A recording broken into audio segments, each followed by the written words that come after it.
pembelajaran, satu orangnya pimpin doa dulu.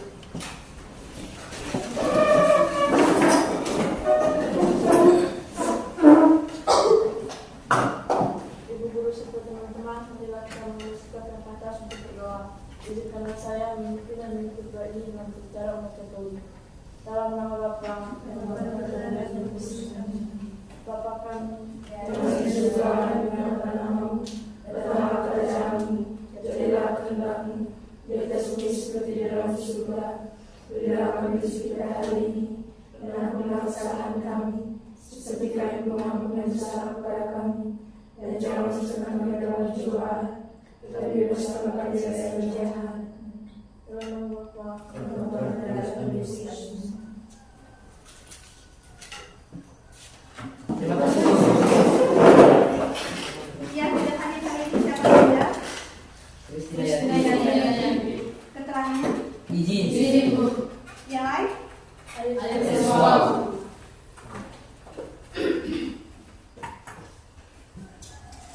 Nah, baik, minggu lalu pertemuan kita berbicara tentang jadi di dalam poster itu ada jenis-jenisnya. Yang pertama ada poster kegiatan apa lagi?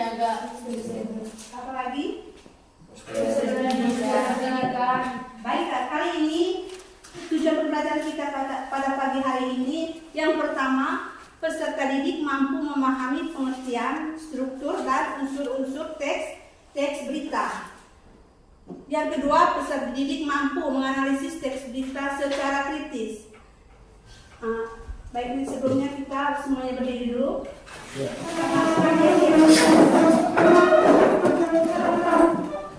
Sudah siap? Selalu. Semangat pagi. Selalu semangat pagi. Salam satu jiwa. Yes, yes, yes. Satu kali lagi. Yuk. Semangat pagi. Selalu semangat pagi. Salam satu jiwa. Yes, yes, yes. Oke. Sudah siap untuk menerima pembelajaran? Selalu. Silakan dulu. Terima kasih.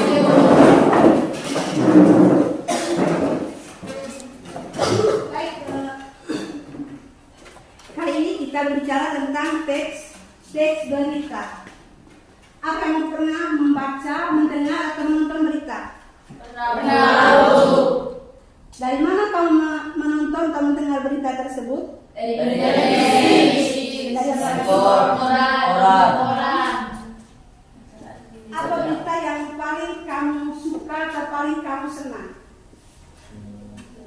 Berita apa? Berita tentang masalah alam. Apalagi Kebakaran. apalagi yang lagi viral sekarang? Pembunuhan. Pembunuhan, Perselingkuhan. Jadi kalau begitu kita nonton dulu salah satu contoh dari berita. Yuk.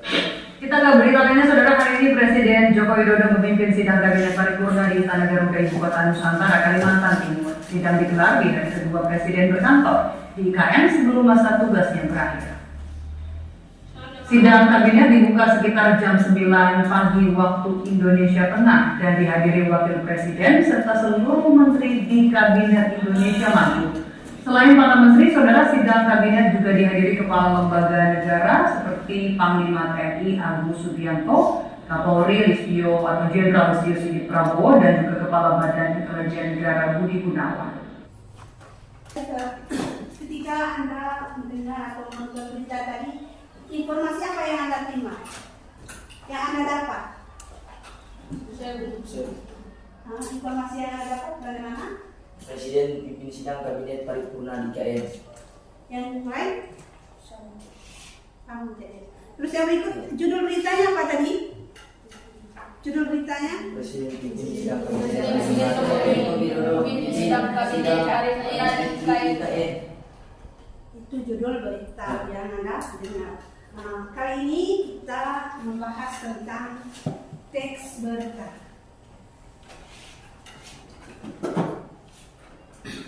Pengertian dari teks berita. Teks berita itu apa?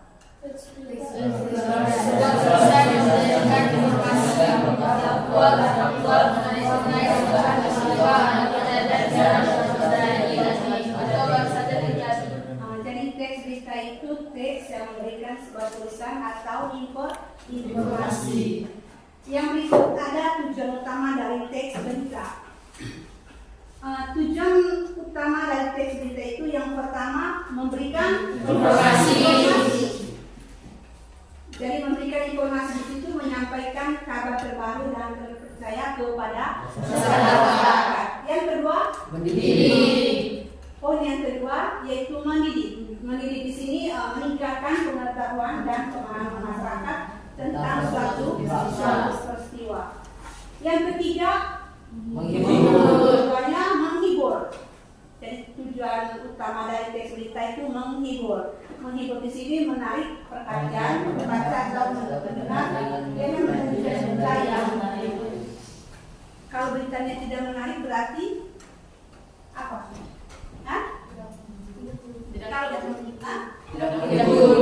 Kalau beritanya tidak menarik berarti beritanya tidak menghibur.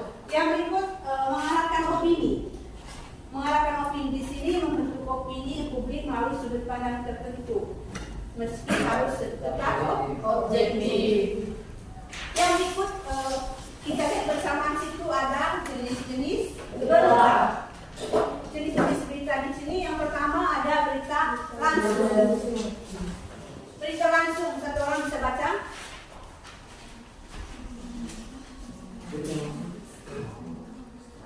Berita langsung atau straight news adalah laporan peristiwa yang secara jelas dan apa adanya. Presiden dengan gaya memaparkan peristiwa dalam keadaan apa adanya tanpa ditambah dengan penjelasan apalagi interpretasi. Berita langsung dibagi menjadi dua jenis, yakni berita keras atau hangat atau hard news dan berita lembut atau ringan soft news. Jadi itu tadi berita langsung. Beritanya hangat, ada dua itu, ada berita keras dan berita hangat. Jadi beritanya hard news dan berita lembut atau ringan soft news. Yang berikut ada berita opini. Berita opini di sini berita opini atau open news, yaitu berita mengenai pendapat, pernyataan atau gagasan. Biasanya pendapat para cendekiawan, sarjana ahli dan pejabat mengenai suatu peristiwa. Kalian pernah nonton berita yang seperti ini? Pernah?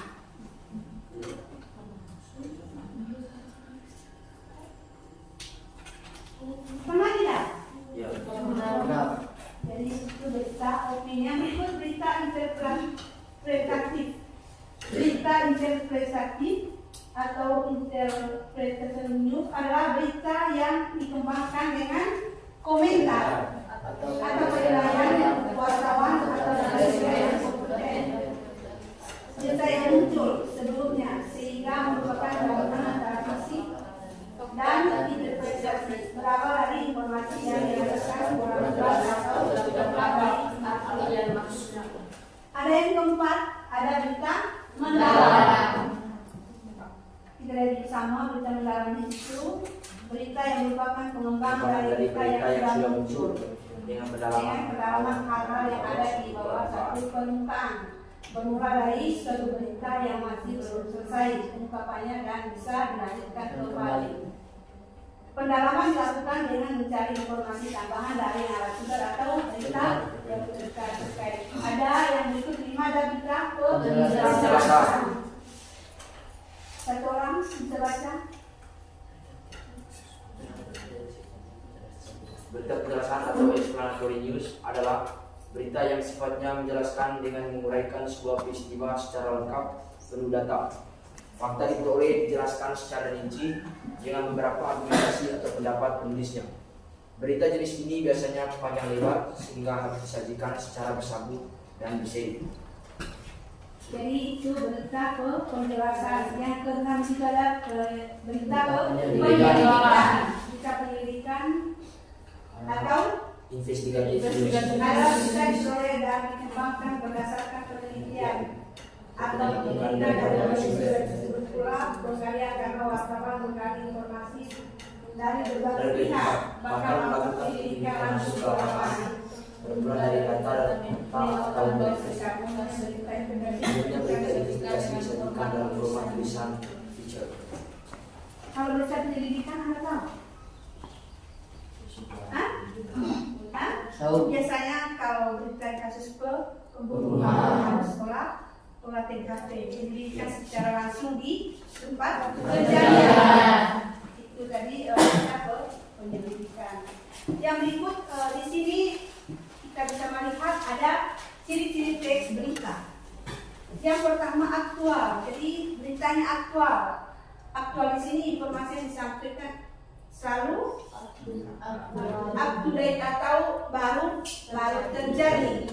Yang berikut faktual. Kita lihat bersama ada faktual berdasarkan fakta yang dapat dipertanggungjawabkan. Bukan hanya opini. Jadi faktual di sini ketika orang membuat berita atau menulis berita harus berdasarkan fakta atau dapat dipertanggungjawabkan, bukan hanya opini atau asumsi. Itu ciri-ciri yang kedua. Ciri yang ketiga di situ objektif. Jadi objektif di sini usahakan harus jujur dalam menyampaikan. Jadi ketika Anda membuat berita, Anda harus usahakan harus jujur dalam menyampaikan informasi yang Anda mau sampaikan. Itu tadi poin yang ketiga. Yang keempat di situ ada ciri-cirinya, yaitu jelas dan ringkas. Jelas dan ringkas di sini bahasa yang digunakan mudah dipahami dan tidak mudah dipahami oleh masyarakat.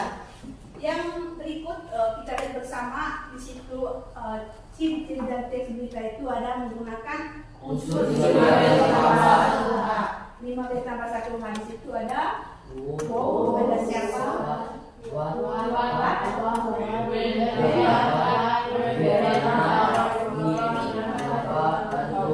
dan bagaimana. Kalau Bob di sini berarti menanyakan tentang apa? Bob dalam sebuah berita. Dari situ menanyakan siapa pelaku utama dari kejadian tersebut. Yang kedua, what atau apa? Peristiwa apa yang terjadi dalam peristiwa kejadian. Yang berikut ada when. When di sini menanyakan waktu, kapan dan tempatnya. Itu tadi when. Yang berikut ada where. Where di situ kejadiannya di mana. Itu why. Mengapa sampai peristiwa itu terjadi, kejadian itu dapat dilakukan? Kenapa alasannya? Itu tadi why. Yang terakhir bagaimana? Bagaimana sampai terjadi atau kronologis dari peristiwa tersebut? Itu tadi berapa dari ciri-ciri teks berita. Ada berapa ciri di situ? Ada 5 ciri dari teks berita. Ada aktual, faktual, objektif, jelas, itu tadi ciri-ciri dari teks berita. Yang berikut lagi di dalam sebuah berita itu ada strukturnya.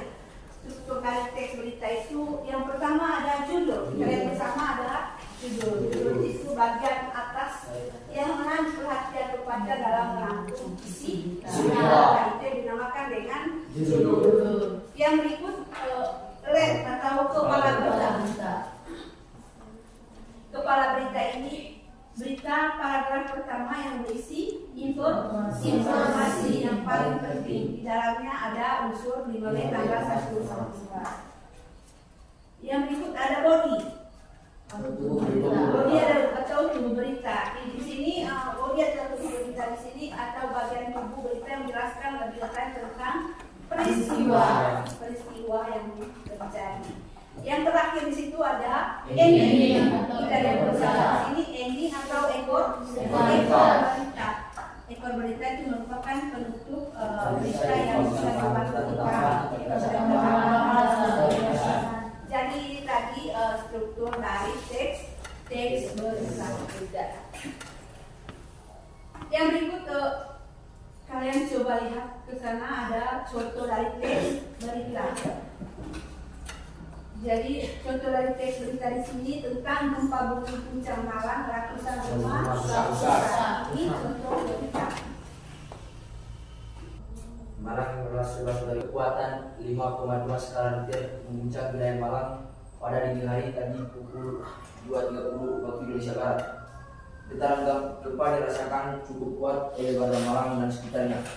Akibat gempa ini, ratusan rumah mengalami kerusakan ringan hingga sedang.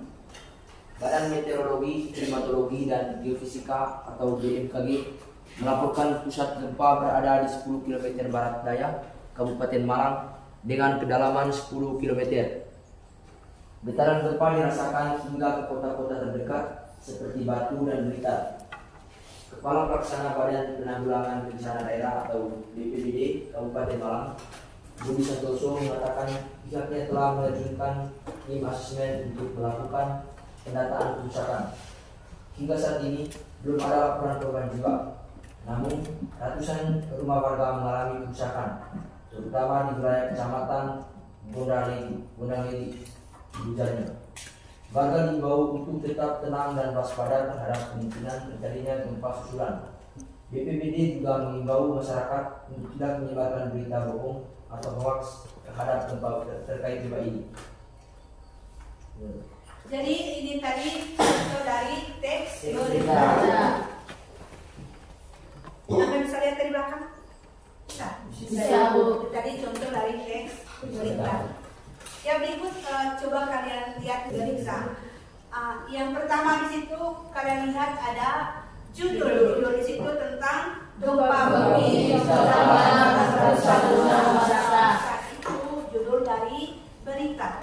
Yang berikut yang kedua di situ ada lead atau kepala berita. Di situ kalian bisa lihat Malang 15 2019 gempa bumi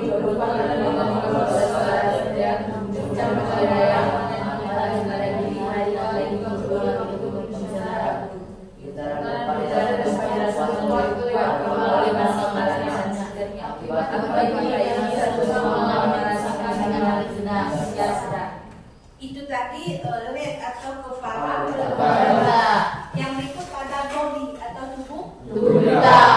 Kita lihat bersama badan meteorologi dan dalam menentukan tim asesmen merupakan peralatan hingga saat ini belum ada beberapa. Namun ratusan rumah mengalami kerusakan, terutama di wilayah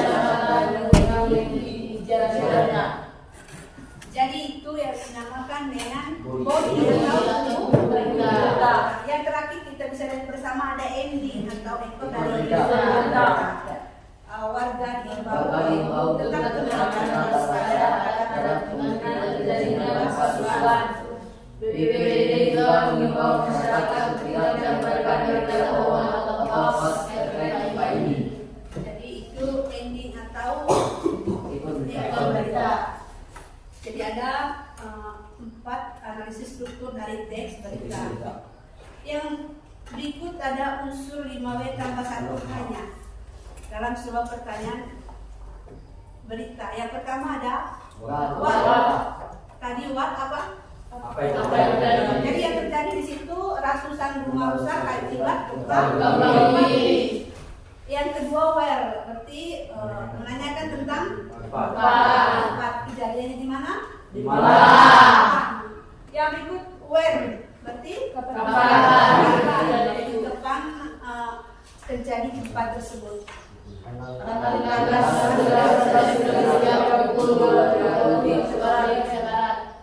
Yang berikut why, gempa berkekuatan. Why berarti menanyakan tentang alasan sampai gempa itu ada, berarti karena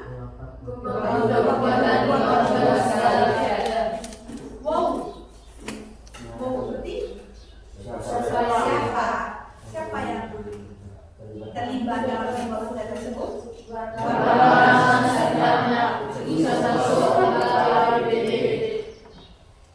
Yang terakhir di situ ada atau bagaimana.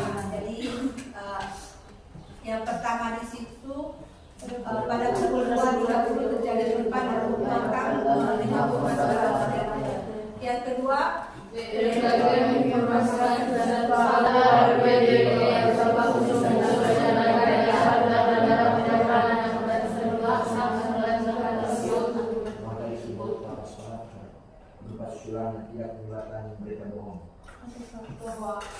yang terakhir. Jadi ini tadi usul 5B karena tertuang dalam sebuah berita.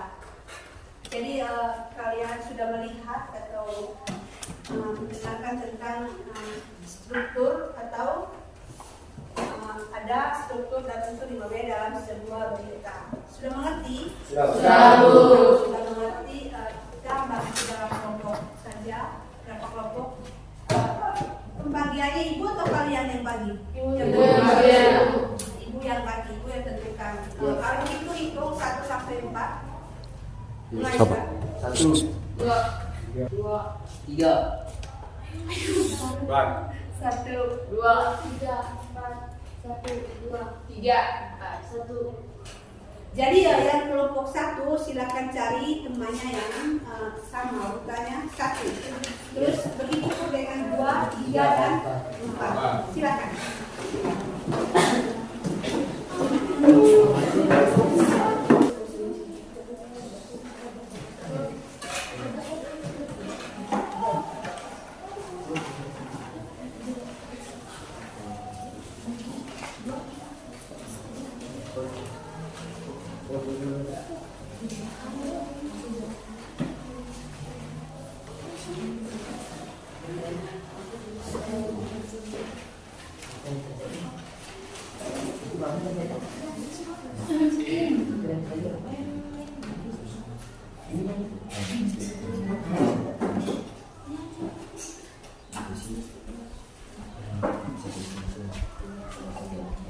Sudah ada semua?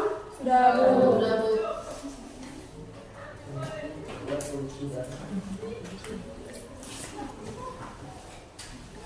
Jadi di situ coba dilihat.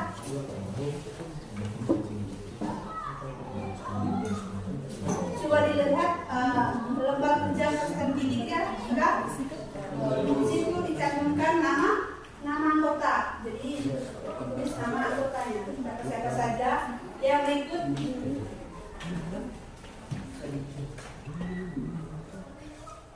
Petunjuknya dan sesama di situ bacalah teks berita, jawablah pertanyaan-pertanyaan yang diberikan, kerjakan tugas secara berkelompok. Jadi waktunya itu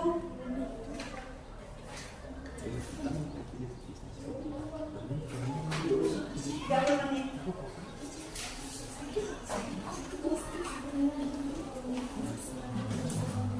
Silakan.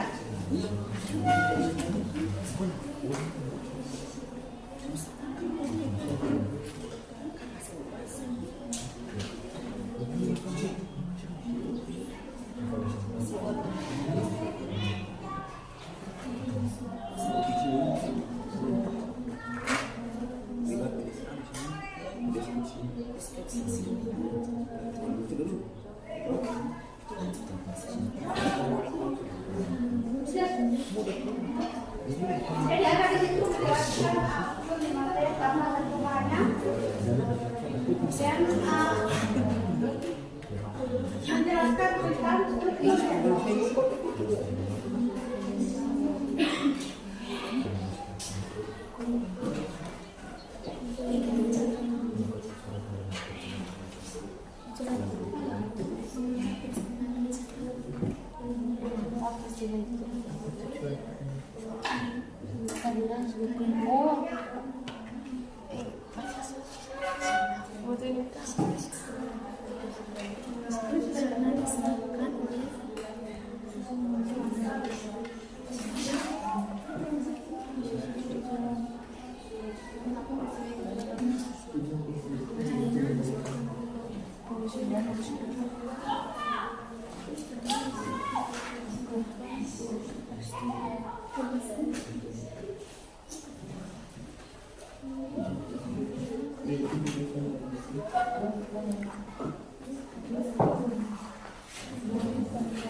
medis.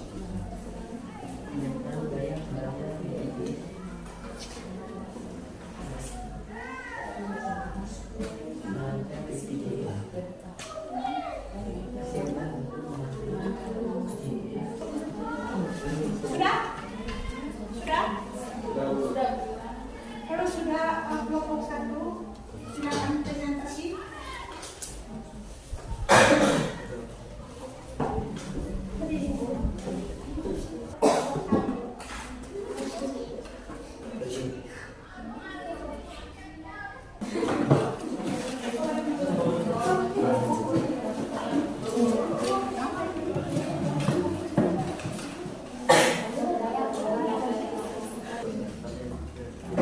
Selamat pagi Bu, selamat pagi teman-teman. Selamat Baik, terima kasih atas waktu dan kesempatan yang telah diberikan kepada kelompok kami. Pada kesempatan ini kami akan mempresentasikan hasil diskusi kelompok kami. Kepada teman Vicky, saya silakan. Teks berita: hindari lubang jalan, pengendara motor di Serpong tewas terlindas truk. Tangerang Selatan, Kompas.com. Seorang pengendara motor berinisial OH tewas terlindas dengan truk di Jalan Raya Rawabutu, Serpong pada Rabu 30 Agustus 2023. Kepala Subseksi Penerangan Masyarakat atau Kasubsi Penmas Polres Tangerang Selatan, Ibda Bayu, mengatakan peristiwa kecelakaan itu terjadi sekitar pukul 5.30 waktu Indonesia Barat. Mulanya OH terjatuh setelah berupaya menghindari lubang yang menganga di sisi kiri jalan. Dalam waktu bersamaan, dan truk yang dikemudikan pria berinisial C tiba-tiba langsung melindas motor beserta korban. Korban kehilangan kendali dan jatuh sehingga terlindas roda tengah kiri dan truk yang sedang melintas dari arah yang sama, kata Bayu saat dikonfirmasi. Akibatnya, pengendara motor yang berprofesi sebagai guru itu meninggal di lokasi kejadian. Jasad korban dievakuasi ke Rumah Sakit Umum Daerah Kabupaten Tangerang. Saudari OH meninggal dunia, sedangkan sepeda motor mengalami kerusakan di depan, ucap Bayu. Adapun kasus kecelakaan maut tersebut saat ini dalam penyelidikan dari unit Gabungan Satlantas Polres Tangsel. Baik, sekarang kami akan menunjukkan struktur dari teks berita yang telah kami sampaikan. Struktur yang pertama, judul. Jadi judulnya adalah hindari lubang jalan, pengendara motor di Serpong tewas terlindas truk. Struktur yang kedua, kepala berita.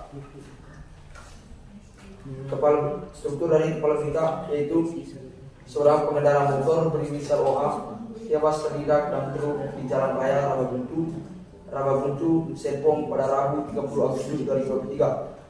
Kepala Subseksi Penerangan Masyarakat atau Kasubsi Penmas Polres Tangerang Selatan, Ibda Bayu, mengatakan peristiwa kecelakaan itu terjadi sekitar pukul 5.30 waktu Indonesia Barat.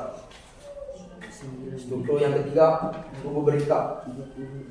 Mulanya OH terjatuh setelah berupaya menghindari lubang yang menganga di sisi kiri jalan. Dalam waktu bersamaan, dan truk yang dikemudikan pria berinisial C tiba-tiba langsung melindas motor beserta korban. Korban kehilangan kendali dan jatuh sehingga terlindas roda tengah kiri dan truk yang sedang melintas dari arah yang sama, kata Bayu saat dikonfirmasi. Akibatnya pengendara motor yang berprofesi sebagai guru itu meninggal di lokasi kejadian. Jasad korban dievakuasi di Rumah Sakit Umum Daerah Kabupaten Tangerang. Saudari OH meninggal dunia, sedangkan sepeda motor mengalami kerusakan bodi depan, ucap Bayu. Dan struktur yang terakhir yaitu ekor berita. Adapun kasus kecelakaan maut tersebut saat ini dalam penyelidikan dari unit Gabungan Satlantas Polres Tangsel. Jadi dari berita yang kami telah sampaikan tadi, di dalam teks berita tersebut ada unsur 5B dan 1H. Unsur yang pertama, what, apa yang terjadi.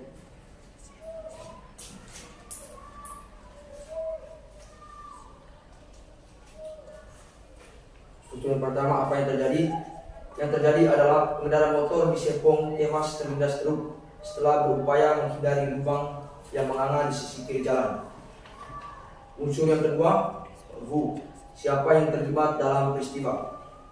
Yang terlibat dalam peristiwa tersebut adalah masyarakat Tangerang Selatan dan Bapak Ibda Bayu. Unsur yang ketiga, when. Kapan peristiwa terjadi?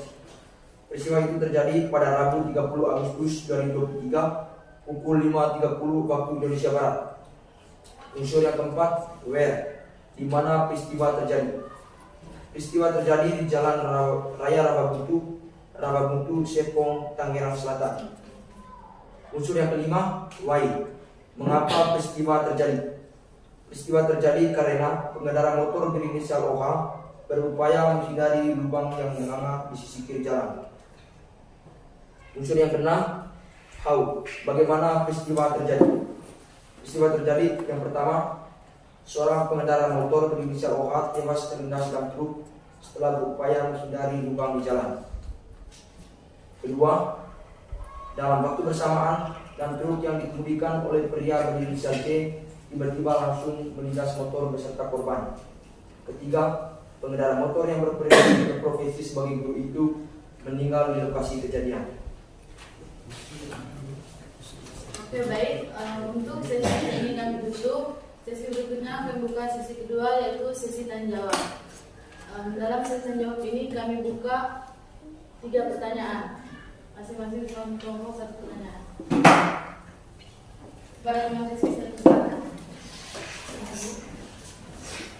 Baik, terima kasih atas waktu dan kesempatan yang diberikan kepada saya. Perkenalkan, nama saya Evresia Maria Lenus, spesialis Panitesi. Pada kesempatan ini saya akan memberikan pertanyaan kepada teman-teman. Pertanyaan dari saya, dari berita yang teman-teman kelompok 1 baca, kira-kira informasi apa saja yang terdapat dalam berita tersebut? Terima kasih. Pada teman Ayub, saya persilakan. Terima kasih atas waktu dan kesempatan yang telah diberikan kepada saya. Perkenalkan, nama saya Hendy Masjid Pertama, saya dipanggil Ayub. Saya perwakilan dari kelompok 4 akan memberikan 1 pertanyaan kepada teman-teman kelompok 1. Jadi pertanyaan itu, menurut teman-teman, bagaimana cara untuk menemukan inti berita dalam sebuah teks berita? Terima kasih. Pada teman Cecil, saya persilakan. Baik, terima kasih atas waktu kesempatan yang telah diberikan kepada saya. Pada kesempatan ini saya akan memberikan pertanyaan kepada kelompok 1. Pertanyaannya, sebutkan jenis-jenis berita.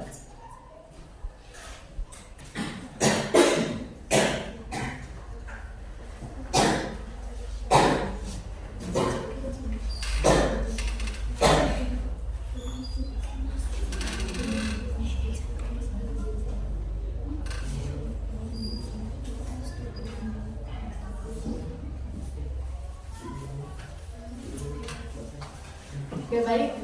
Jadi kami akan menjawab pertanyaan dari teman-teman. Pada teman Tegi, saya persilakan. Jadi pertanyaan pertama dari teman Desi tadi, dari berita tersebut kira-kira informasi apa yang kalian dapat? Jadi informasi yang kami dapat dalam berita tersebut adalah seorang pengendara motor tewas terlindas dan truk setelah berupaya menghindari lubang yang menganga di sisi kiri jalan. Bagaimana teman Tegi atas jawaban yang diterima? Baik, terima kasih kepada teman-teman kelompok 1 sudah menjawab pertanyaan saya. Saya terima dengan jawabannya. Terima kasih. Untuk pertanyaan nomor 2, kami akan mencoba menjawab dari teman Alif tadi. Pertanyaannya, bagaimana cara untuk menemukan inti berita dari sebuah teks? Dari cara untuk menemukannya adalah yang pertama, baca keseluruhan berita dengan cermat. Yang kedua, identifikasi pokok berita. Yang ketiga, pastikan fakta-fakta penting dalam berita. Yang keempat, menyimpulkan isi berita secara keseluruhan. Dan yang kelima, menyampaikan isi berita kepada orang lain. Bagaimana teman Alif, apakah jawaban yang diterima? Terima kasih para kelompok 1 yang telah menjawab pertanyaan dari saya. Saya terima dengan jawaban. Dan pertanyaan yang ketiga dari teman Cecen, yaitu struktur dari berita. Jadi struktur dari berita adalah yang pertama, judul. Yang kedua, list atau kepala berita. Yang ketiga, body atau tubuh berita. Dan yang terakhir, ending atau ekor berita. Bagaimana teman Cecil, apakah jawabannya diterima? Baik, terima kasih kepada teman-teman kelompok 1 yang telah menjawab pertanyaan dari saya. Pertanyaannya pas. Jawabannya pas.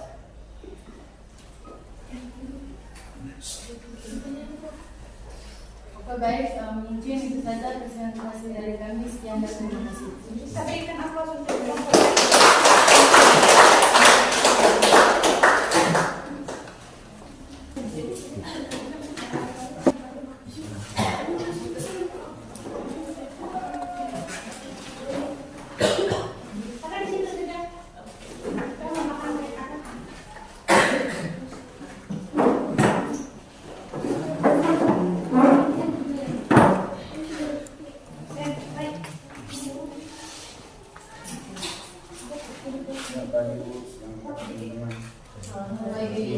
Baik, terima kasih atas waktu dan kesempatan yang telah diberikan kepada saya.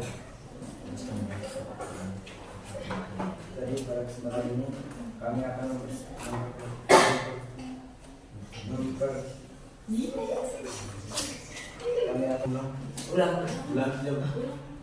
yang sebelah saja? Selamat pagi teman-teman. Selamat pagi. Baik, terima kasih atas waktu dan kesempatan yang telah diberikan kepada kelompok kami.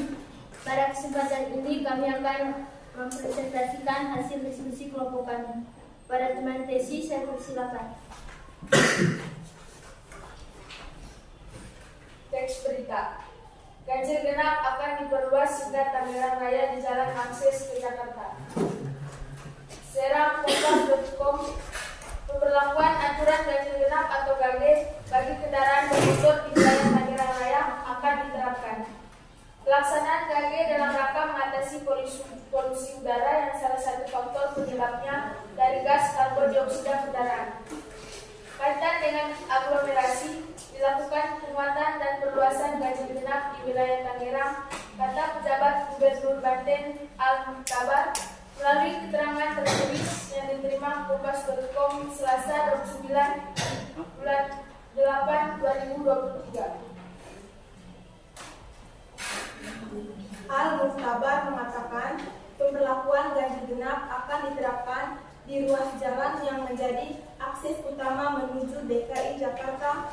Namun, untuk lokasi penerapan GAGE akan dikoordinasikan terlebih dahulu dengan pemerintah Kota Tangerang, Kota Tangsel, dan Kabupaten Tangerang. Menurut dia, penerapan GAGE menjadi upaya pemerintah untuk mengurangi emisi gas buang kendaraan bermotor yang menggunakan energi fosil. Sebelumnya, Pemprov Banten juga telah menerapkan Work for Home atau WFH. Sebagian pegawainya sejak Senin 28 Agustus 2023. Kebijakan ganjil genap salah satu hal yang memungkinkan untuk mengurangi emisi gas buang kendaraan bermotor yang jumlahnya luar biasa, kata Al-Muhtabar.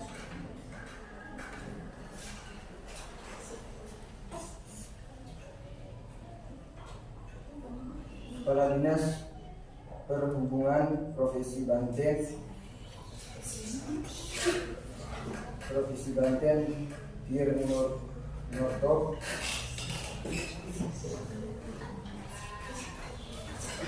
Firly Norto menambahkan teknis penerapan GAGE akan sama seperti yang diterapkan oleh DKI Jakarta. Ganjil genap kita ikut aturan Jakarta karena kita tidak bisa atur sendiri. Itu angkutan dari Tangerang ke Jakarta. Kita rapat dulu dengan kabupaten kota kata Tui.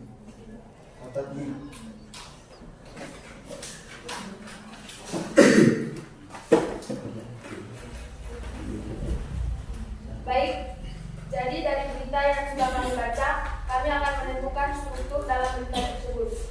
Yang pertama, judul. Jadi judulnya yaitu ganjil genap akan diperluas hingga Tangerang Raya di jalan akses ke Jakarta. Yang kedua, lead atau kepala berita.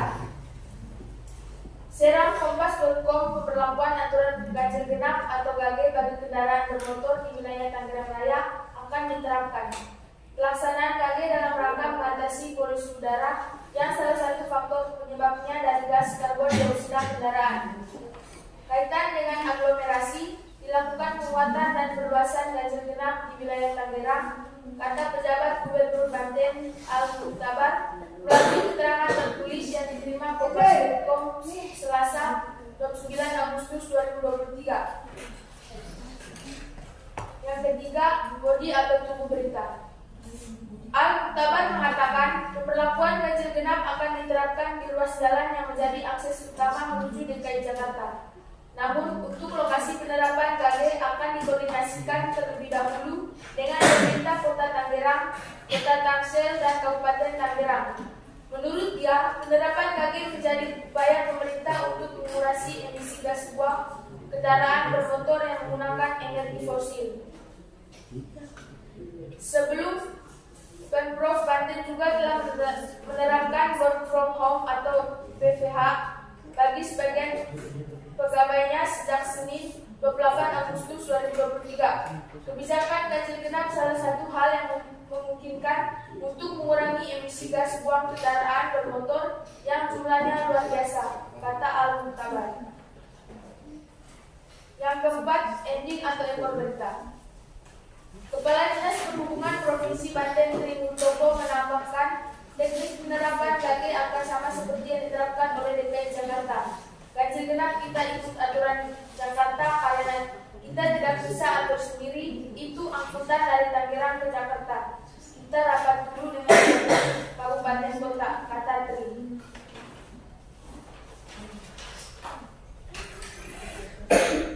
Dari teks berita yang sudah kami baca, di dalam teks tersebut terdapat unsur 5B tambah 1H. Yang pertama, apa yang terjadi?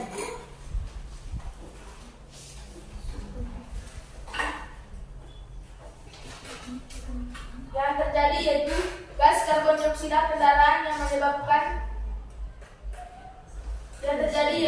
polusi udara yang disebabkan oleh gas karbon dioksida kendaraan. Yang kedua, atau siapa yang terlibat dalam peristiwa. Jadi, yang terlibat dalam peristiwa tersebut semua warga masyarakat Kota Tangerang, Kota Tangsel, dan Kabupaten Tangerang. Yang ketiga, kapan peristiwa itu terjadi. Jadi, peristiwa ini terjadi pada hari Selasa 29 Agustus 2023 di Kota Tangerang Raya.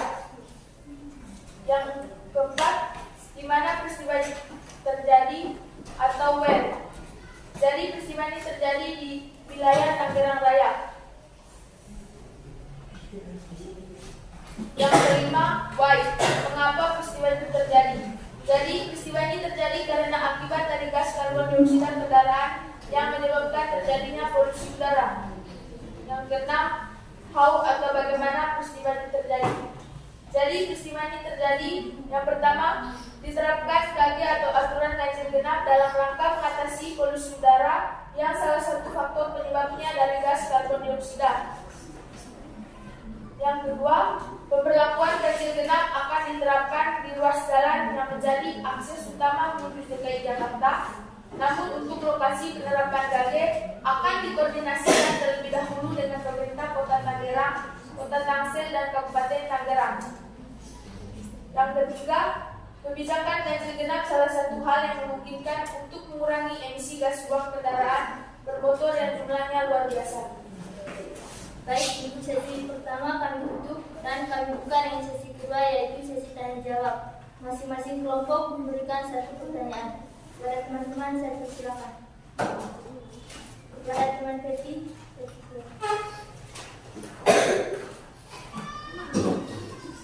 Baik, terima kasih atas waktu dan kesempatan yang diberikan kepada saya. Perkenalkan, nama saya Maria Putri Nadia dari Sipati Peti. Jadi saya akan melanjutkan satu pertanyaan kepada teman-teman kelompok 2. Menurut pendapat kalian, teks berita apa yang kalian baca?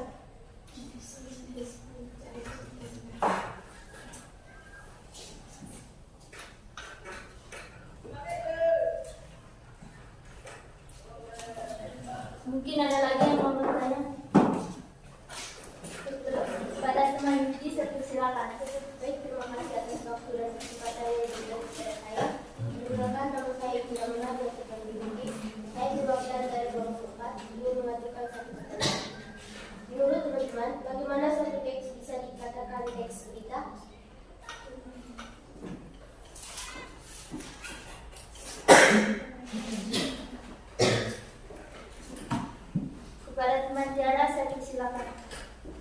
Baik, terima kasih atas waktu dan kesempatan yang telah diberikan kepada saya. Di sini saya perwakilan dari teman-teman kelompok 1. Menurut pemahaman teman-teman, apa yang dimaksud dengan berita?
Baik, terima kasih kepada teman-teman yang sudah memberikan pertanyaan kepada kelompok kami.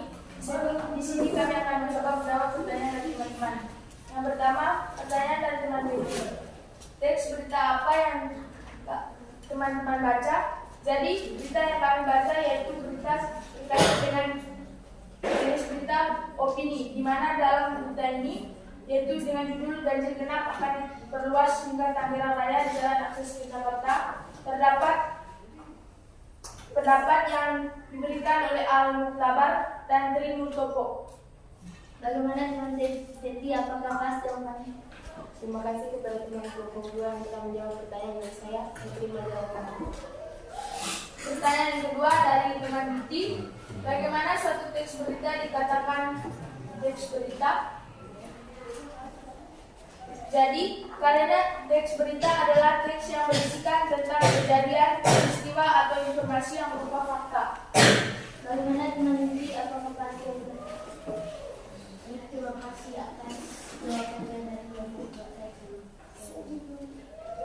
Nomor 3, pertanyaan dari teman Vera.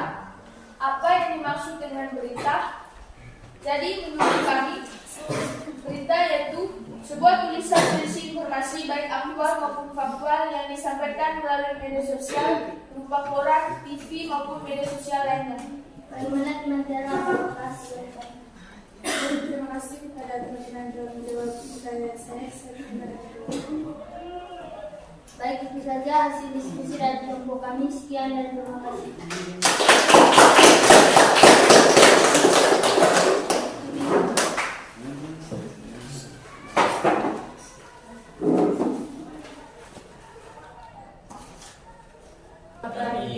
Baik, terima kasih atas waktu dan kesempatan yang diberikan kepada kelompok kami.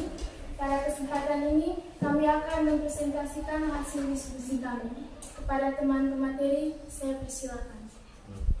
Teks berita. Menkes ungkap penyakit akibat polusi udara, PPOK, pneumonia, asma, dan ispa. Jakarta, Kompas.com.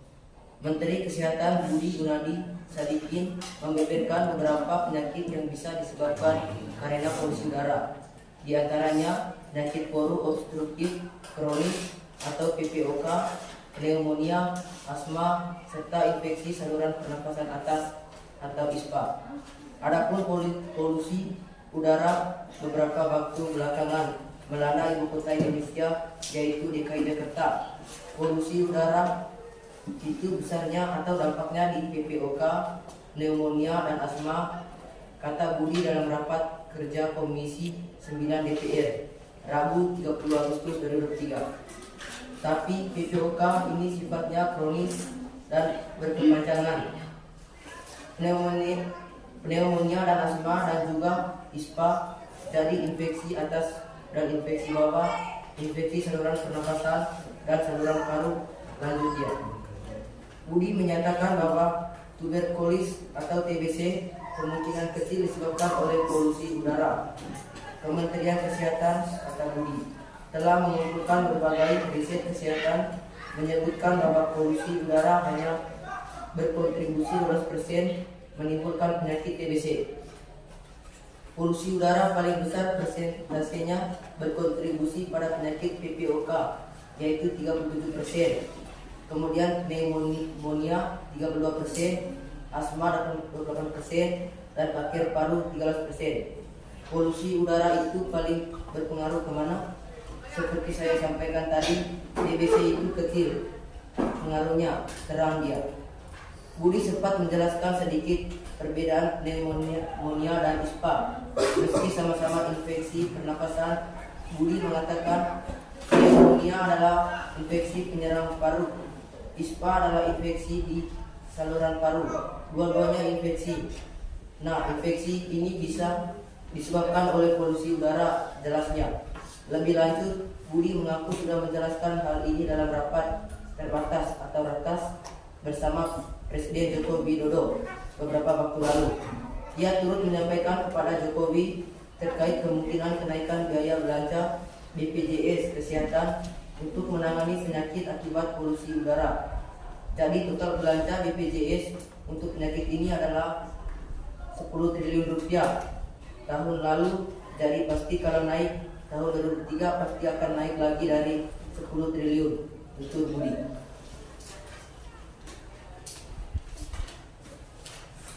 Baik, dari berita tersebut kami menentukan struktur dari teks berita. Yang pertama judul Menkes ungkap penyakit akibat polusi udara, PPOK, pneumonia, asma, dan ISPA. Struktur yang kedua, LED atau kepala berita. Jakarta Kompaskom, Menteri Kesehatan Budi Gunadi Sadikin membeberkan beberapa penyakit yang bisa disebabkan karena polusi udara, di antaranya penyakit paru obstruktif kronis atau PPOK, pneumonia, asma, serta infeksi saluran pernapasan atas atau ISPA. Adapun polusi udara beberapa waktu belakangan melanda ibu kota Indonesia, yaitu DKI Jakarta. Polusi udara itu besarnya atau dampaknya di PPOK, pneumonia, dan asma, kata Budi dalam rapat kerja Komisi 9 DPR Rabu 30 Agustus 2023. Yang ketiga, bodi atau tubuh berita. Tapi PPOK ini sifatnya kronis dan berkepanjangan atau melanjutkan pneumonia dan asma, dan juga ISPA. Jadi infeksi atas dan infeksi bawah, infeksi saluran pernapasan dan saluran paru. Lanjut dia. Budi menyatakan bahwa tuberkulosis atau TBC kemungkinan kecil disebabkan oleh polusi udara. Kementerian Kesehatan, kata Budi, telah mengumpulkan berbagai riset kesehatan menyebutkan bahwa polusi udara hanya berkontribusi 12% menimbulkan penyakit TBC. Polusi udara paling besar presentasinya berkontribusi pada penyakit PPOK, yaitu 37%, kemudian pneumonia 32%, asma 28%, dan kanker paru 13%. Polusi udara itu paling berpengaruh kemana? Seperti saya sampaikan tadi, TBC itu kecillah pengaruhnya, terang dia. Budi sempat menjelaskan sedikit perbedaan pneumonia dan ISPA. Meski sama-sama infeksi pernapasan, Budi mengatakan pneumonia adalah infeksi penyerang paru, ISPA adalah infeksi di saluran paru. Dua-duanya infeksi. Infeksi ini bisa disebabkan oleh polusi udara, jelasnya. Lebih lanjut, Budi mengaku sudah menjelaskan hal ini dalam rapat terbatas atau ratas bersama Presiden Joko Widodo atau Jokowi beberapa waktu lalu. Ia turut menyampaikan kepada Jokowi terkait kemungkinan kenaikan biaya belanja BPJS Kesehatan untuk menangani penyakit akibat polusi udara. Struktur yang keempat, ending atau ekor berita. Jadi, total belanja BPJS untuk penyakit ini adalah 10 triliun tahun lalu, jadi pasti kalau naik tahun 2023 pasti akan naik lagi dari 10 triliun, tutur Budi. Dari berita tersebut ada unsur 5B 1H. Yang pertama, what, apa yang terjadi?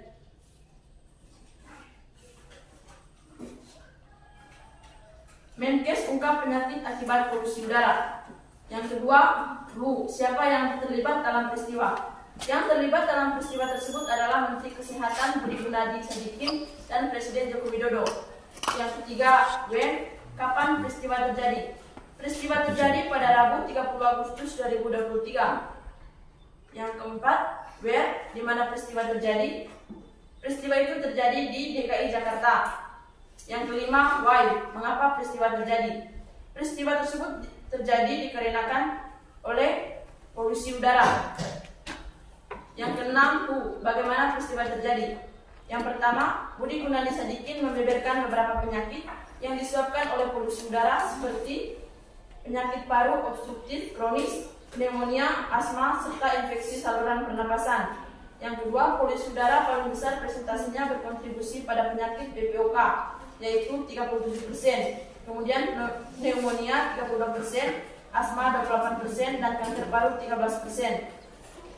Yang ketiga, Bapak Joko Widodo menyampaikan terkait kenaikan biaya belanja BPJS Kesehatan untuk menangani penyakit akibat polusi udara.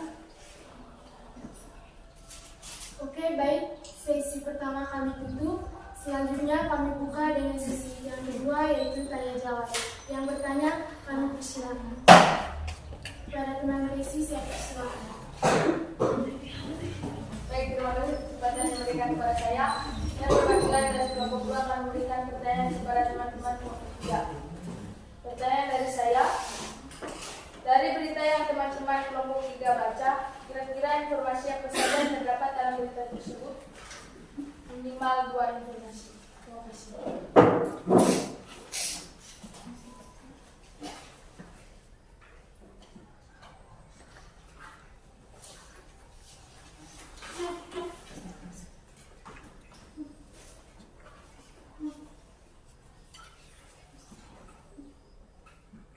Mungkin ada lagi yang bertanya?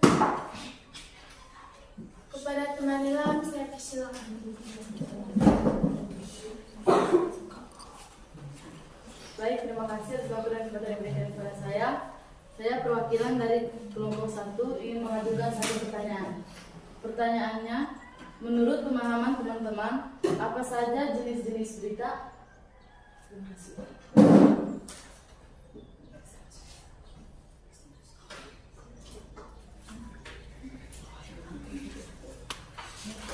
Mungkin ada lagi yang bertanya? Kepada teman Salma, saya persilakan. Baik, terima kasih atas waktu kesempatan yang diberikan kepada saya. Perkenalkan, nama saya Salma, saya perwakilan dari kelompok 4. Pada kesempatan ini saya akan memberikan pertanyaan kepada teman-teman kelompok 3. Pertanyaannya, menurut teman-teman, apa tujuan adanya teks berita?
Baik, di sini kami akan mencoba menjawab pertanyaan dari teman-teman kelompok.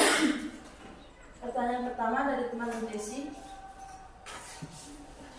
Dari berita informasi, apa saja yang ada dalam berita tersebut?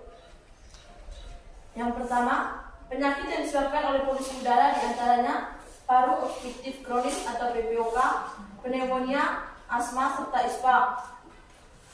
Berita yang kedua, polusi udara beberapa waktu belakangan melanda DKI Jakarta. Itu saja jawaban dari kelompok kami. Bagaimana teman Desi? Apakah jawabannya bisa diterima? Baik, terima kasih kepada teman-teman kelompok 3 yang sudah menjawab pertanyaan dari saya. Saya terima dengan jawabannya.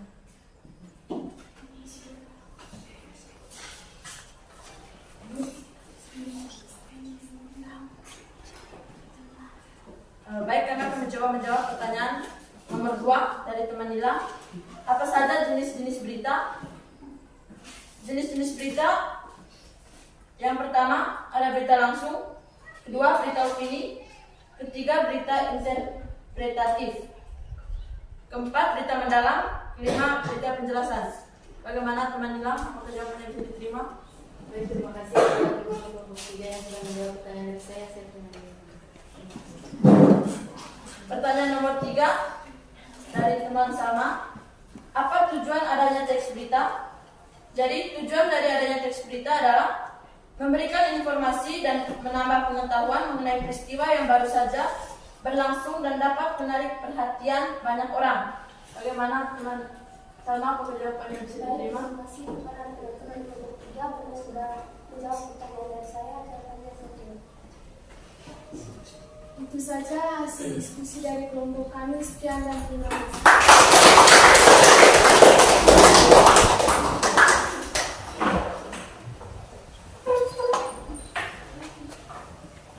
Kelompok 4 silakan presentasikan yang baik.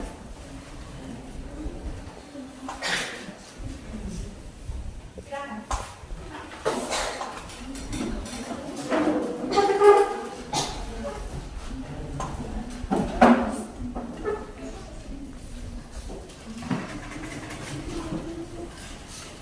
Selamat pagi Bu, selamat pagi teman-teman. Terima kasih atas waktu dan kesempatan yang telah diberikan kepada kelompok kami. Pada kesempatan ini kami akan mempresentasikan hasil kerja kelompok kami. Pada teman Astri, saya persilakan. Teks berita Hardiknas 2024 Mendikbud Nadiem pamit dan titipkan Merdeka Belajar. Kompeskor Menteri Pendidikan dan Riset dan Teknologi atau Mendikbud Ristek Nadiem Anwar Makarim memberi pidato dan upacara Pendidikan Nasional atau Hardiknas 2024. Upacara tersebut sudah diatur Kementerian Pendidikan, Kebudayaan, Riset dan Teknologi Kemendikbud Ristek Jakarta Selatan Kamis tanggal 2 bulan 5 2024. Dalam pidatonya, Nadiem mengilas balik perjalanan kebijakan Merdeka Belajar yang sudah berjalan kurang lebih selama 5 tahun terakhir. 5 tahun terakhir ini adalah waktu yang sangat mengesankan dalam perjalanan kami di Kemendikbud Ristek.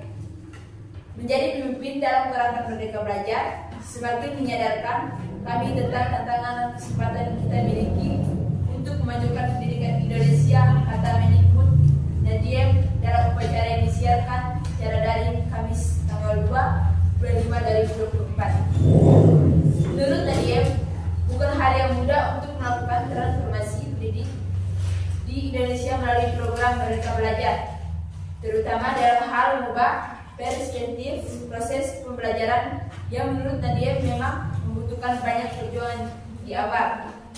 Pada awal perjalanan, kita sadar bahwa membuat perubahan butuh perjuangan, rasa tidak nyaman, serta setiap langkah menuju perbaikan dan kemajuan ujar. Namun, kata Nadiem, langkah dalam pendidikan Indonesia mulai serempak setelah pandemi COVID-19 melanda di Indonesia karena ada halangan yang sama dialami dunia pendidikan. Semua itu bisa dijalani dengan bergotong royong menuju percepatan dan berjuang bersama untuk pulih dari pandemi COVID-19.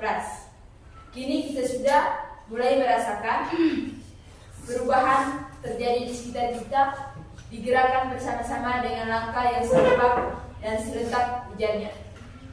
Wajah baru pendidikan kebudayaan Indonesia sedang kita bangun bersama dengan gerakan Merdeka Belajar lanjut dia. Dan dia mengatakan melalui Merdeka Belajar kini anak-anak Indonesia sudah mulai berani bermimpi karena mereka merasa merdeka saat belajar di kelas. Demikian juga guru-guru sudah banyak berani mencoba hal-hal baru karena mendapatkan kepercayaan untuk mengenal dan menilai murid-muridnya. Kita sudah menyaksikan lagi para mahasiswa yang siap berkarya dan berkontribusi karena ruang untuk belajar tidak lagi terbatas di dalam kampus, tutur Nadiem. Nadiem memahami waktu 5 tahun tidak cukup untuk melakukan perubahan pada dunia pendidikan. Oleh karena itu, menjelang akhir masa jabatannya, Nadia menitipkan kebijakan Merdeka Belajar akan terus bisa dilanjutkan. Dengan penuh ketulusan, saya ucapkan terima kasih banyak atas perjuangan yang Ibu dan Bapak lakukan, ungkapannya. Dengan penuh harapan saya titipkan Merdeka Belajar kepada Anda semua, para putra perubahan yang tidak mengenal kata menyerah, untuk membawa Indonesia melompat ke masa depan. Tugas Nadia.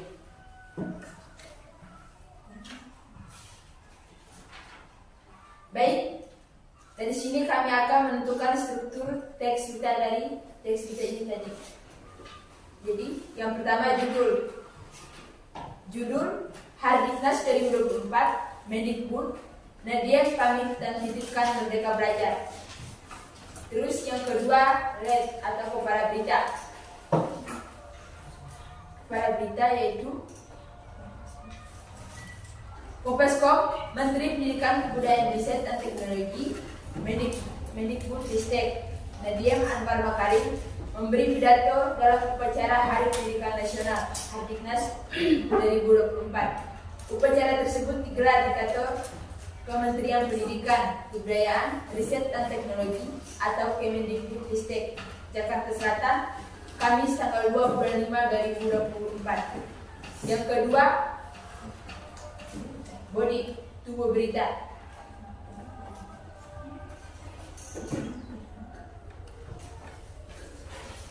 Dalam pidatonya, Nadiem mengilas balik perjalanan kebijakan Merdeka Belajar yang sudah berjalan kurang lebih selama 5 tahun terakhir.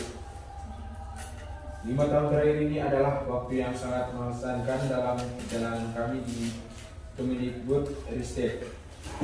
Jadi pemimpin dari gerakan Merdeka Belajar semakin menyadarkan kami tentang tantangan dan kesempatan yang kita miliki untuk memajukan pendidikan Indonesia, kata Mendikbud Nadiem dalam upacara yang disiarkan secara daring Kamis 2/5/2024. Menurut Nadiem, bukan hal yang mudah untuk melakukan transformasi pendidikan di Indonesia melalui program Merdeka Belajar, terutama dalam hal mengubah perspektif proses pembelajaran yang menurut Nadiem memang membutuhkan banyak perjuangan di awal. Pada awal perjalanan, kita sadar bahwa membuat perubahan butuh perjuangan. Rasa tidak nyaman menyertai setiap hal melalui perbaikan dan kemajuan terjadi.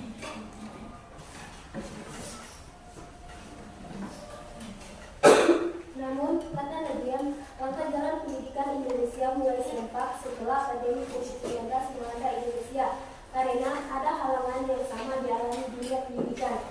Semua itu bisa dijalani dengan bergotong royong menuju kecepatan dan berjuang bersama untuk pulih dari pandemi COVID-19. Kini, kita sudah mulai merasakan perubahan terjadi di sekitar kita. Digerakkan bersama-sama dengan langkah yang serempak dan serentak, ujarnya. Wajah baru pendidikan dan kebudayaan Indonesia sedang kita bangun bersama dengan gerakan Merdeka Belajar, lanjut dia. Nadiem mengatakan, melalui Merdeka Belajar, kita anak-anak Indonesia sudah mulai berani bermimpi karena mereka merasa merdeka saat belajar di kelas. Demikian juga guru-guru sudah banyak berani mencoba hal-hal baru karena mendapatkan kepercayaan untuk mengenal dan menilai murid-muridnya. Kita sudah menyaksikan lagi para mahasiswa yang siap berkarya dan berkontribusi karena ruang untuk belajar tidak lagi terbatas di dalam kampus. Untuk Nadiem. Terus yang terakhir Enin atau ekor berita. Nadiem memahami waktu 5 tahun tidak cukup untuk melakukan perubahan pada dunia pendidikan. Oleh karena itu, menjelang akhir masa jabatannya, Nadiem menitipkan kebijakan Merdeka Belajar agar terus bisa dilanjutkan dengan penuh ketulusan. Saya ucapkan terima kasih banyak atas perjuangan yang Ibu dan Bapak lakukan, ungkapnya. Dengan penuh harapan, saya titipkan Merdeka Belajar kepada Anda semua, para penggerak perubahan yang tidak mengenal kata menyerah untuk membawa Indonesia melompat ke masa depan. Lukas Nadir. Terus yang kedua, identifikasi unsur 5B tambah 1H dalam teks berita di atas. Jadi yang pertama, what atau apa yang terjadi. Jadi yang terjadi, Menteri Pendidikan, Kebudayaan, Riset dan Teknologi Mendikbud Ristek Nadiem Anwar Makarim memberi pidato dalam upacara Hari Pendidikan Nasional atau Harinas 2024. Terus yang kedua, siapa yang terlibat dalam peristiwa? Jadi terlibat dalam peristiwa ini yaitu Nadiem Anwar Makarim, anak-anak warga Indonesia, seluruh mahasiswa Indonesia, bapak, ibu guru dan seluruh staf pengajar. Terus yang ketiga, when atau kapan peristiwa terjadi? Yaitu pada tanggal 2 bulan 5 2024. Yang ketiga, yang keempat, where, di mana peristiwa terjadi? Di Jakarta Selatan. Yang kelima, why, mengapa peristiwa itu terjadi? Karena Nadiem Makarim memahami bahwa waktu 5 tahun tidak cukup untuk menjalankan konsep Merdeka Belajar dan mengalami perubahan pada dunia pendidikan. Oleh karena itu, menjelang akhir masa jabatannya, Nadiem menitipkan kebijakan Merdeka Belajar agar terus bisa dilanjutkan. Terus yang terakhir, how, bagaimana peristiwa itu terjadi. Jadi yang dibahas dalam teks tersebut bahwa dalam waktu 5 tahun konsep Merdeka Belajar tidak cukup untuk melakukan perubahan pada dunia pendidikan. Maka menjelang akhir masa jabatannya, Nadiem Makarim dengan penuh harapan untuk titipkan Merdeka Belajar kepada kita semua, para penggerak perubahan yang tidak mengenal kata menyerah untuk membawa Indonesia ke masa depan. Baik, sesi pertama kami tutup. Sekarang kita masuk ke sesi yang kedua, yaitu sesi tanya jawab. Masing-masing teman kelompok memberikan satu pertanyaan. Kepada panitia saya persilakan. Baik, terima kasih atas kesempatan yang telah diberikan kepada saya. Perkenalkan, nama saya Kristy Siatong. Saya perwakilan dari kelompok 2 memberikan pertanyaan kepada kelompok 4. Dari berita yang teman-teman kelompok 4 baca, sebutkan ciri-ciri dari berita. Terima kasih.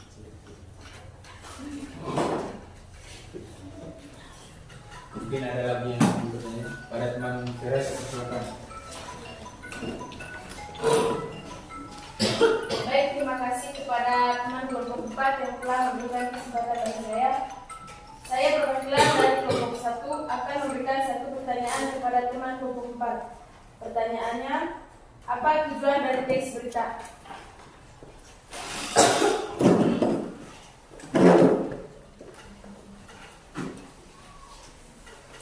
Mungkin ada lagi yang pada teman Grace, silakan. Terima kasih atas waktu yang diberikan kepada saya. Perkenalkan, nama lengkap saya Maria Kristina Presiden Kami dari Grace. Saya utusan dari kelompok 3. Menurut kelompok 4, apa yang dimaksud dengan teks berita? Terima kasih.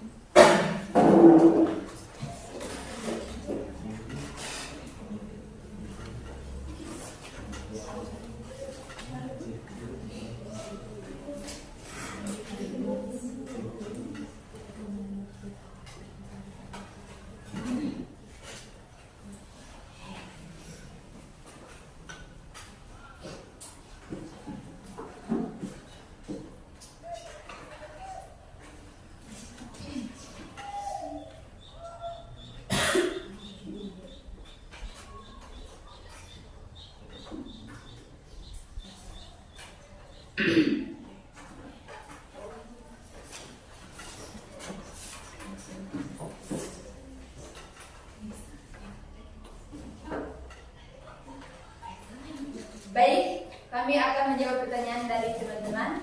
Jadi pertanyaannya, yang pertama dari kelompok 2. Sebutkan ciri-ciri dari teks berita. Ciri-ciri dari teks berita yang pertama, bersifat aktual, faktual, objektif, jelas, dan jelas dan ringkas. Yang ketiga, menggunakan unsur-unsur 5B tambah 1H. Bagaimana teman Nisa? Apakah jawabannya sesuai? Baik, saya terima. Terus yang kedua, apa tujuan dari teks berita? Jawabnya, tujuannya untuk memberikan informasi terbaru kepada masyarakat. Baik, terima kasih kepada teman kelompok 4 yang telah menjawab pertanyaan dari saya. Saya terima jawabannya. Yang ketiga, pertanyaan yang ketiga, apa yang dimaksud dengan teks berita? Jadi, kami akan saja menjawab, teks berita adalah teks yang menyajikan informasi aktual dan faktual tentang suatu peristiwa yang baru saja terjadi atau yang sedang terjadi. Bagaimana, Mas Kris? Apakah jawabannya sesuai? Terima kasih teman-teman kelompok 4 yang telah menjawab. Saya terima dengan jawaban. Baik, itu saja hasil diskusi kelompok kami. Sekian dan terima kasih.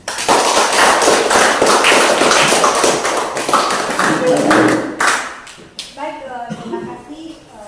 Sekarang kembali ke tempat duduk masing-masing.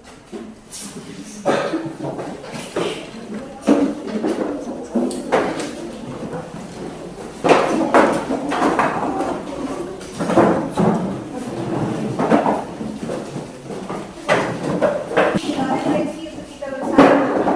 Bagaimana dengan pembelajaran yang kalian sudah terima tadi? Apakah menyenangkan? Yang paling berkesan bagaimana? Lain pembelajaran tentang teks berita yang akan tahu dari tadi. Seperti apa yang paling berkesan untuk Anda berkaitan dengan teks berita? Bisa mendapatkan informasi. Yang pertama bisa mendapatkan informasi, yang kedua apa lagi? Dapat menghibur. Bisa memahami materi yang sudah disampaikan. Yang ketiga, Dari berita yang sudah dibaca dapat menghibur. ketika Anda membaca sebuah berita tadi dapat menghibur. Anda nonton berita tadi apa yang kalian terima? Mendapatkan sebuah informasi. Kalau begitu satu orangnya memberikan kesimpulan. Kita persilakan.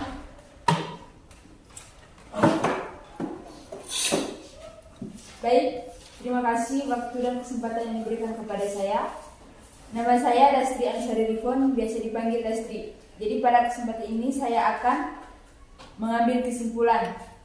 Dari pembelajaran hari ini saya akan mengambil kesimpulan bahwa teks berita adalah teks yang menyajikan informasi aktual dan faktual tentang suatu peristiwa yang baru saja terjadi atau yang sedang terjadi. Teks berita memiliki unsur kebahasaan yang khas, yaitu 5B tambah 1H, dan memiliki struktur yang jelas mulai dari judul, lead atau kepala berita, body atau tubuh berita, ending atau ekor berita, dan ditulis dengan bahasa yang jelas dan lugas. Kita belajar untuk membedakan berita dari jenis berita lainnya seperti opini dan iklan. Teks berita juga merupakan jendela dunia bagi kita. Dan dengan memahami teks berita, kita dapat memperoleh informasi yang akurat dan update tentang berbagai peristiwa yang terjadi di sekitar kita. Selain itu, kita juga dapat melatih kemampuan berpikir kritis dengan menganalisis informasi yang kita peroleh dari berita. Teks berita kita dapat membaca atau mendengar dari berbagai sumber, misalnya internet, koran, televisi, dan radio. Jadi itu saja yang saya ambil kesimpulan pada hari ini. Terima kasih. Baik, kalian sudah mendengarkan kesimpulan dari teman Anda. Jadi motivasinya untuk Anda, motivasi untuk Anda ketika Anda mempelajari tentang materi berita, Anda bisa mendapatkan pengetahuan untuk Anda di kemudian hari. Mungkin cukup sampai di sini untuk pertemuan minggu depan. Kalian kerjakan di rumah. Anda mengerjakan buka buku paket Anda halaman 30. Anda kerjakan, Anda di situ disuruh untuk menyebutkan atau menjelaskan tentang materi berita yang lain. Nanti Iya. kumpulnya pas di saat kita mulai pertemuan. Oke, mungkin cukup sampai di sini dulu. Sebelum mengakhiri pertemuan kita pada pagi hari ini, alangkah baiknya kita tutupi dengan doa penutup. Oke.